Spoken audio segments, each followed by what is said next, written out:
श्री शिवाय नमस्तुभ्यम। सावन मास महात्म्य में अब सुनिए आगे की कथा। महादेव जी कहते हैं, पार्वती कुबेर स्थान से उत्तर भाग में मनोवांछित वर देने वाली महादेवी भद्रकाली का स्थान है। जो चैत्र मास की तृतीया को उनकी पूजा करता है उसे सौभाग्य और विजय लक्ष्मी की प्राप्ति होती है। कुबेर स्थान से नैऋत्य भाग में साक्षात कुबेर जी विराजमान हैं। जो पंचमी तिथि को भक्ति भाव से गंध पुष्प तथा चंदन आदि से उनकी पूजा करता है उसे विघ्न रहित अनुपम निधि की प्राप्ति होती है। वहाँ कुंड में स्नान करके ब्रह्म हत्या जैसे पापों का भी नाश हो जाता है। उसके पूर्व भाग में बालार केशव लिंग तथा उसके उत्तर भाग में दया क्षेत्र सहित अंबिका स्थान है। उन दोनों के दर्शन से मनुष्य वाजपेयी यज्ञ का फल पाता और समस्त पापों से मुक्त हो जाता है। कुबेर स्थान से 10 कोस की दूरी पर पुष्कर नामक तीर्थ है। उससे अग्निकोण में 14 कोस की दूरी पर देवपुर नामक स्थान है जहाँ देवताओं का समागम हुआ है। उसके पश्चिम भाग में ऋषि तोया नदी है जो समस्त पातकों का नाश करने वाली है, जो ऋषियों को परम प्रिय है। जो मनुष्य उसमें स्नान करके विधि पूर्वक पितरों का तर्पण करता है वह 70,000 वर्षों के लिए पितरों को तृप्त कर देता है। इतना ही नहीं, उसे 7 जन्मों के पापों से भी मुक्ति मिल जाती है। महादेव जी कहते हैं, देवी परम पवित्र देवदारू वन में सहस्त्रों ऋषि निवास करते थे। वे प्रतिदिन बावली, कुआं और तड़ाग आदि में स्नान करते थे। वहाँ रहते रहते उन्हें सैकड़ों वर्ष बीत गए। उनके पुत्र पौत्रों की संख्या बढ़ गई और वे दारुक वन में सब ओर फैल कर रहने लगे। एक दिन उन सब लोगों ने एकत्रित होकर विचार किया कि हम सब एकत्रित होकर ब्रह्मा जी के यहाँ चलें और उनसे प्रार्थना करें जिससे यहाँ कोई नदी प्रकट हो जाए। ऐसा निश्चय करके वे तपोधन ऋषि ब्रह्मलोक में गए और वहाँ ब्रह्मा जी की अनेक प्रकार से स्तुति करने लगे। ऋषि बोले, ओमकार स्वरूप आपको नमस्कार है। संपूर्ण लोक की सृष्टि करने वाले आपको बारंबार नमस्कार है। समस्त संसार की रक्षा करने वाले आप परमात्मा को नमस्कार है और जगत का संहार करने वाले ब्रह्म रूपधारी आपको नमस्कार है। पितामह आपको नमस्कार है। सूर्य ज्येष्ठ आपको नमस्कार है। उन ऋषियों के इस प्रकार स्तुति करने पर लोक पितामह ब्रह्मा जी बहुत प्रसन्न हुए और बोले, विप्रवरों तुम्हारा स्वागत है। मैं इस दिव्य स्त्रोत से बहुत प्रसन्न हूँ। अब तुम कोई उत्तम वर मांगो। तब ऋषियों ने कहा, हे सुरश्रेष्ठ, आप हमें स्नान करने के लिए कोई पाप नाशिनी नदी प्रदान कर दीजिए। उनके ऐसा कहने पर ब्रह्मा जी ने वहाँ मूर्तिमती नदियों की ओर देखा। उन्हें देखकर फिर कमंडलू की ओर दृष्टि डाली। तब वे सभी नदियाँ उनके कमंडलू में प्रवेश कर गईं। ब्रह्मा जी कहने लगे, हे ऋषियों, ये सब नदियाँ भूलोक पर जाने के लिए इस कमंडलू में प्रविष्ट हुई हैं। अगर इनमें से किसी एक को भेजूं तो औरों के मन में क्रोध होगा। इसलिए इस कमंडलू में स्थित इन सब नदियों को मैं देवदारू वन में जाने के लिए छोड़ता हूँ। ऐसा कहकर ब्रह्मा जी ने उन सब नदियों को छोड़ दिया और कहा, मैंने ऋषियों की प्रार्थना से इस तोय रूपा नदी को स्नान करने के लिए दिया है। इसलिए इनसे प्रकट होने वाली नदी ऋषि तोया नाम से प्रसिद्ध होगी। इस प्रकार देवदारू वन में ऋषि तोया नदी का आगमन हुआ है। पूर्व वाहिनी ऋषि तोया नदी जहाँ समुद्र में मिली हैं, वहाँ जो मनुष्य स्नान और जलपान करते हैं वे धन्य हैं। वहाँ प्रातः काल गंगा, पूर्वाहन काल में यमुना, मध्याह्न काल में सहस्त्रों नदियों के साथ सरस्वती, अपराहन काल में नर्मदा तथा सायं काल में सूर्यपुत्री तप्ती नदी बहती है। ऐसा जानकर जो भी विद्वान उसमें स्नान और विधिवत श्राद्ध करता है वह उसके फल का भागी हो जाता है। महादेव जी कहते हैं, देवी पार्वती उसके थोड़ी ही दूर पर शंख चक्र गदा धारण करने वाले भगवान माधव विराजमान हैं। जो शुक्ल पक्ष की एकादशी को स्नान करके स्वच्छ वस्त्र पहनकर गंध पुष्प चंदन आदि से उनकी पूजा करता है वह परम पद को प्राप्त होता है। जो विष्णु कुंड में स्नान करके माधव की पूजा करता है वह श्री हरि के परम धाम में जाता है। वहाँ से उत्तर दिशा में कुछ वायव्य कोण की ओर श्रृंगालेश्वर लिंग है। महातेजस्वी इंद्र वरुण कुबेर यमराज अग्नि आदित्य वसु तथा समस्त लोकपालों ने उस महालिंग की आराधना की है।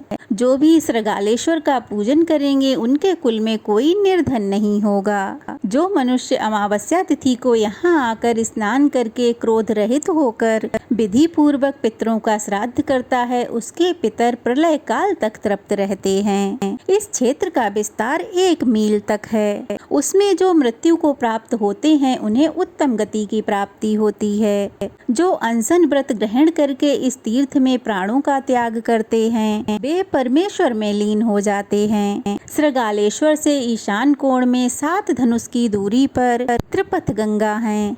उसके जल में उत्पन्न होने वाली मछलियां इस कलयुग में भी 3 नेत्रों वाली देखी जाती हैं। वहां स्नान करके मनुष्य 5 महापातकों से मुक्त हो जाता है। चंडी से पूर्व भाग में 20 धनुष पर गोपाल स्वामी का स्थान है। जो माघ मास में गोपाल स्वामी का पूजन दर्शन और रात में जागरण करता है वह परम पद को प्राप्त होता है। वहां से उत्तर दिशा में 8 धनुष पर बकुल स्वामी सूर्य देव का स्थान है। जो मनुष्य रविवार युक्त सप्तमी में वहां जागरण करता है वह सभी अभीष्ट वस्तुओं को पाता और स्वर्ग लोक में पूजित होता है। वहां से वायव्य कोण में 16 धनुष पर उत्तरार्क नाम से प्रसिद्ध भगवान सूर्य विराजमान हैं। वहां रथ सप्तमी को उपवास करके मनुष्य सब रोगों से मुक्त हो जाता है। वहीं देवकुल से आग्नेय कोण में 2 कोस दूर समुद्र के सुरम्य तट पर परम उत्तम ऋषि तीर्थ है। वहां पत्थर की आकृति वाले ऋषि लोग आज भी देखे जाते हैं जो सब पातकों का नाश करने वाले हैं। वहां से पश्चिम दिशा में आधे कोस पर मरुत देवी हैं जो मरुत गणों के द्वारा पूजित तथा समस्त अभीष्ट वस्तुओं को देने वाली हैं। मनुष्य को चाहिए कि समस्त कामनाओं की पूर्ति के लिए महानवमी और अष्टमी तिथि को गंध पुष्प आदि उपचारों द्वारा यत्न पूर्वक उनकी पूजा करे। देवकुंड से उत्तर और भास्कर से दक्षिण कंटक शोधनी देवी का स्थान है। जो मनुष्य अष्टमी और नवमी के दिन उनकी पूजा करता है उसको राक्षसों और पिशाचों से भय नहीं होता और वह उत्तम सिद्धि को प्राप्त करता है। उससे पूर्व दिशा में थोड़ी ही दूरी पर ब्राह्मणों द्वारा स्थापित ब्रह्मेश्वर लिंग है। जो ऋषि तोया नदी में स्नान करके उस लिंग का पूजन करता है वह ब्राह्मण जड़ता से रहित और वेदज्ञ होता है। भगवती चंडी के गणों द्वारा वह स्थान सुरक्षित है। देवी मैंने सीमा सहित वह स्थान ब्राह्मणों को दे दिया है। महादेव जी कहते हैं देवी पूर्व काल में बेन नामक राजा हुआ है। वह मृत्यु की कन्या का पुत्र था इसलिए माता मह के दोष से उसके मन में क्रूरता पूर्ण विचार आ गया। उसने अपने धर्म को पीछे छोड़कर पाप में मन लगा लिया। वेद शास्त्र का उल्लंघन करके वह अधर्म में तत्पर हो गया। उसका विनाश काल उपस्थित था इसलिए उसकी ऐसी बुद्धि हुई कि मैं ही सब यज्ञों और देव विद्वानों द्वारा पूजन और स्तवन करने योग्य हूँ। इस निश्चय के द्वारा धर्म का उल्लंघन कर वह प्रजा को पीड़ा देने लगा। उसका यह व्यवहार देखकर मरीचि आदि महर्षि कुपित होकर बोले, बेन तुम अधर्म मत करो, तुम जो कुछ भी करते हो वह सनातन धर्म नहीं है। तुमने राज सिंहासन पर बैठते समय पहले यह प्रतिज्ञा की है कि मैं प्रजाजनों का पालन करूंगा, किंतु अब इसके विपरीत आचरण करते हो। महर्षियों के ऐसा कहने पर दुर्बुद्धि बेन हंसकर बोला, मेरे सिवा कौन धर्म की सृष्टि करने वाला है। पराक्रम धर्म शास्त्र ज्ञान तपस्या और धर्म के द्वारा मेरी समानता करने वाला इस भूतल पर कौन है। तुम लोग मुझे धर्म की उत्पत्ति का स्थान समझो। मैं चाहूँ तो इस पृथ्वी को जला सकता हूँ, संसार की सृष्टि कर सकता हूँ और सबका संहार भी कर सकता हूँ। गर्व और उद्दंडता से प्रेरित हुए बेन को जब वे किसी प्रकार समझाने में समर्थ नहीं हुए तब सभी ऋषियों ने क्रोधित होकर अथर्ववेदी अभिचारक मंत्र से महाबली बेन को मारकर उसकी बाईं भुजा का मंथन किया। उससे एक काले रंग का छोटा सा पुरुष पैदा हो गया। वह भयभीत होकर हाथ जोड़कर खड़ा हो गया। उसकी ओर देखकर मुनियों ने कहा, निषीद अर्थात बैठ जाओ। इससे वह निषाद कहलाया और निषाद वंश का प्रवर्तक हुआ। उससे तोमर, खस, ये अन्य धीमर जातियां जो उत्पन्न हुईं, उन्होंने विंध्यगिरि को अपना निवास स्थान बना लिया। फिर उन महर्षियों ने बेन के दाहिने हाथ को अरणी की तरह मथा। इससे सूर्य और अग्नि की तरह पृथु पैदा हुए। उनका शरीर बड़ा तेजस्वी था। उन्होंने लोक रक्षा के लिए आजगव नामक धनुष, सर्पों के समान बाण, खड्ग तथा खपर धारण किया। उनके प्रकट होने पर सभी प्राणी प्रसन्नता से भर गए। बेन स्वर्गलोक को चला गया। इसके बाद नदियां तथा समुद्र तरह तरह के रत्न लेकर पृथु का अभिषेक करने के लिए प्रकट हुए। ऋषियों और देवताओं के साथ भगवान ब्रह्मा जी भी आए। अंगिरस देवताओं ने प्रतापी राजा पृथु को राज्य पथ पर अभिषिक्त कर दिया। उनके राज्य में पृथ्वी बिना जोते बोए ही अन्न पैदा करती थी। चिंतन करने मात्र से ही मंत्र सिद्ध हो जाया करते थे। सभी गौएं कामधेनु थीं और वृक्षों के एक एक पत्ते से मधु की प्राप्ति होती थी। राजा पृथु को देखकर प्रसन्न हुए महर्षियों ने प्रजाजनों से कहा, ये बेन नंदन राजा पृथु तुम सब लोगों को जीविका प्रदान करेंगे। यह सुनकर प्रजाजनों ने महाभाग पृथु का अभिनंदन किया और कहा, आप महर्षियों के कथन अनुसार हमारे लिए आजीविका की व्यवस्था करें। तब बलवान राजा पृथु ने प्रजा की रक्षा के लिए धनुष बाण लेकर पृथ्वी पर आक्रमण किया। पृथ्वी उनके भय से थर्रा उठी और गाय का रूप धारण करके भागी। पृथु ने भी उसका पीछा किया। अंत में हाथ जोड़कर वह उन्हीं की शरण में आई और बोली, राजन, मेरे बिना तुम प्रजा को कैसे धारण करोगे? मेरे ऊपर ही तो संपूर्ण लोक स्थित हैं। मैं ही इस जगत को धारण करती हूँ। मेरे बिना यह सारी प्रजा नष्ट हो जाएगी। इसलिए तुम्हें मेरा वध नहीं करना चाहिए। महिपते, क्रोध छोड़ो। मैं तुम्हारी आज्ञा के अनुसार ही चलूंगी। तुम्हें अपने धर्म का त्याग बिल्कुल नहीं करना चाहिए। पृथ्वी की इस बात को सुनकर धर्मात्मा राजा पृथु ने अपने क्रोध को रोका और इस प्रकार कहा, जो अपने स्वार्थ के लिए बहुत से प्राणियों का वध करता है तो उसे पाप लगता है। यदि किसी एक को मार देने से बहुत सारे लोग सुखी हो जाते हों तो उसके मारने पर पाप नहीं लगता। इसलिए वसुंधरे, यदि तू मेरी आज्ञा का पालन नहीं करेगी तो मैं प्रजा के हित के लिए तेरा वध कर डालूंगा। मेरी आज्ञा के विरुद्ध चलने वाली तुझ वसुधा को मारकर मैं अपने शरीर को विशाल बनाकर इस प्रजा को धारण करूंगा। इसलिए मेरी आज्ञा से तू समस्त प्रजा को जीविका प्रदान कर, क्योंकि ऐसा करने में तू ही समर्थ है। राजा पृथु के ऐसा कहने पर पृथ्वी ने उत्तर दिया, राजन, मैं यह सब करूंगी। तुम मेरे लिए बछड़े की कल्पना करो, जिसके लिए वत्सल होकर मैं दूध के रूप में अन्न प्रदान करूं। इसके सिवा मुझे समतल बनाओ, जिससे मैं अपने दूध को चारों ओर फैला सकूं। तब राजा पृथु ने धनुष की कोटि से पर्वतों और शिलाखंडों को उखाड़कर एक जगह कर दिया और फिर चाक्षुष मनु को बछड़ा बनाकर उन्होंने अपने हाथों में अन्नों को दूहा।